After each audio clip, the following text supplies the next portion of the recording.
Genghis Khan মঙ্গোল জাতির পিতা। তিনি এক অসাধারণ মানুষ থেকে নিজ দক্ষতায় বিশাল সেনাবাহিনী গড়ে তোলেন তিনি।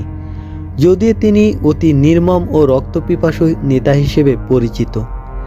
বলছিলাম চেঙ্গিস খানের কথা। ইতিহাসের অন্যতম বিখ্যাত সেনাধ্যক্ষ ও সেনাপতি তিনি মঙ্গল গোষ্ঠীকে একত্রিত করে মঙ্গল সাম্রাজ্য গড়ে তোলেন।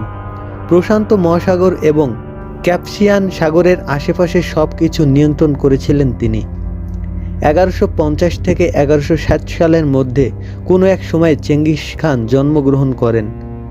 ছোটবেলা কাটান ঘোড়া চালানো শিখে। মাত্র 6 বছর বয়সে নিজ গোত্রের সঙ্গে শিকারে অভিযানে বের হন তিনি। বাল্যকালেই তার বাবাকে হত্যা করা হয়। এরপর থেকে চেঙ্গিস খান তার মায়ের কাছে সব শিক্ষা দীক্ষা গ্রহণ করেন। লাইফ সায়েন্সের এক নিবন্ধন অনুসারে রোমান সাম্রাজ্যের চেয়েও আঞ্চলিক দিক থেকে 2.5 গুণ বড় ছিল